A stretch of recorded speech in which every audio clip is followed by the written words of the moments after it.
Hello and welcome to today's edition of Your Questions Answered with Father Gruner. I'm John Benary. We take your questions, Father Gruner answers them, we talk about them, have a discussion. Continue to send us your questions at questions@thefatimacenter.com. Today we have, well, I'll just read what we have here. It's a little long, but we'll get through it. It has to do with the 100 years after Fatima.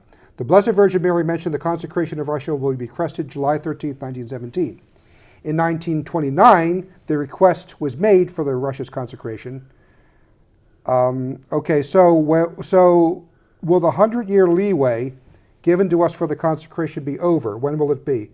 2017 or 2029? Because Jesus talked about make it known to my ministers that they will suffer the King of France if they delay. So you can fill in the blanks there. Okay, well, first of all, our Lord said to Lucy in 1931, make it known to my ministers, given they follow the example of the King of France, in delaying the execution of my command, like him, they will follow him into misfortune. So, the King of France in 1689, on the 17th of June, was given a command to consecrate France to the Sacred Heart. So for 100 years to the day, the kings of France collectively did not obey. So on the 17th of June, 1789, 100 years later to the day, the King of France was stripped of his authority as king by the National Legislative Assembly. They called themselves, they said, we don't need you, king. We make the laws by ourselves. They took away his legislative ability, took away his power, basically. And so, and a few weeks later, there was the storming of the Bastille. 4 years after that, the king had his head cut off in the guillotine. So, but the timing to the day is the 17th of June, 1689, 17th to 1789. So the question the person is asking is, well, is it from 1917 to 2017, or is it from 1929 to 2029?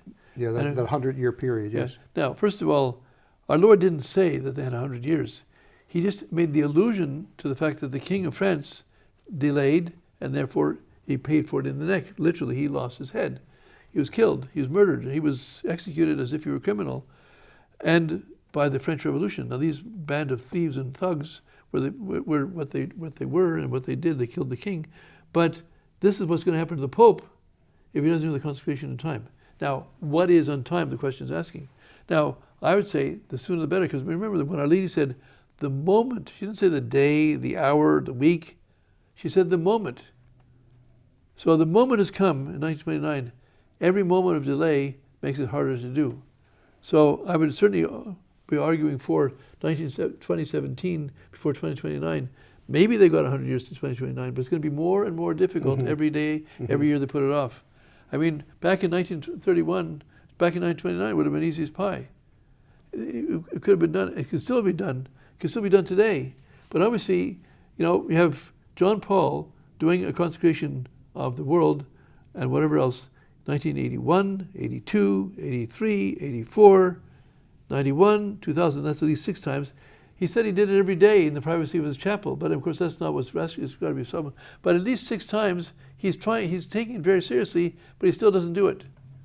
Pius XII did it in, again, the consecration of the world in 1942, in October 31st and December the 8th. And our Lord speaks after that, says, for that consecration, I'll shorten the days of the Second World War, what he called the present distress. But peace is not for that. In 52, he does the consecration, but he doesn't have the bishops join him. So you got Pope Pius XII 3 different times, not doing it rightly.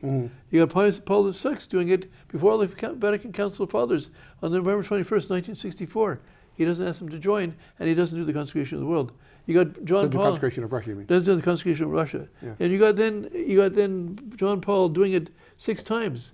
You've got Francis doing something, not even a consecration, but announcing it 2 months ahead of time on October 13th, 2013. It's basically there's a big obstacle in the way. You can. I'm told by a witness, a priest who was there, Father Amaranth, who's exorcist. He said even on March 25th, 1984, Pope John Paul turned around and said, "Can I say Russia?" And they said no. Now he's the Pope, but he's asking permission from his counselors. Can you say Russia? No. So he didn't. Obviously there's the devil knows that once this is done, his kingdom is over. He has princedom over the whole world will be over. It'll take a few, it won't be the next day, but it'll be shortly after that the whole world will have peace, and his reign will be broken in the world. But obviously the devil's got everything out there to try and stop it. Well, I mean, it's really the only thing that makes sense of why something so simple just cannot be done, and there's so much hostility against when you try to present or request or beseech that it be done. Oftentimes you're either shouted down or just pushed aside as if you're Well, you're ignored first of all. But if they can't ignore you, then they start calling you names, and if the names get worse, and then they start pretending they've gone through court case. I mean, I speak from some 30 years experience of this, so eventually we have the promise of Our Lady that sooner or later it might be that the bombs start dropping, and we. Our Lady said it will be done, but it'll be late. It'll be late. So will it be after 2/3 of the world's population is wiped off by atomic warfare and other things? It's possible. And the longer we put it off, the more danger the more increases, dangerous yes. for everybody. Yes. Yeah, so Is it 100 years from? God knows, and he never said it was 100 years. But he's saying by that but the reference of the King of France is gets that people there's a thinking. time that's been Yes. limited. It's a limited set of time. Now you don't have to wait for the clock to be ticking. Look out there. I don't know if you know this, but the Russians and the Americans both have now a doctrine of first strike with nuclear weapons. They both have it. It's published on both sides. Okay, so, and it's not just if the other guy starts using nuclear weapons first. No, both the Russians and the Americans had, we won't use them first. That was both their doctrines. Amazing, you might say the Russians, they had that to the year 2000. But George Bush changed it in about 2003. We can use nuclear weapons first strike under certain conditions. And these things are published. I just read yesterday a very learned article by a guy that reads Russian, and although some of the terms are secret, you can gather them from their publications, what they said. Both of them say, we can use nuclear weapons first, and we can justify it under certain conditions, and we will use them if necessary. So just looking at what happened recently in the Ukraine, basically Putin said to George Bush, said to Mr. Obama, you push me too hard, you guys are toast. He didn't put in those words, but the authorized statement, we published it on this.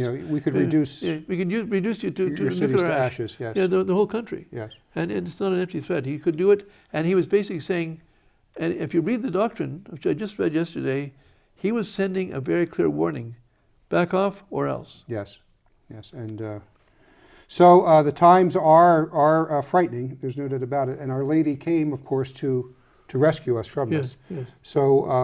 So we keep promoting the Fatima message, keep pleading for the Pope to consecrate Russia with the bishops, and we will see you on the next program.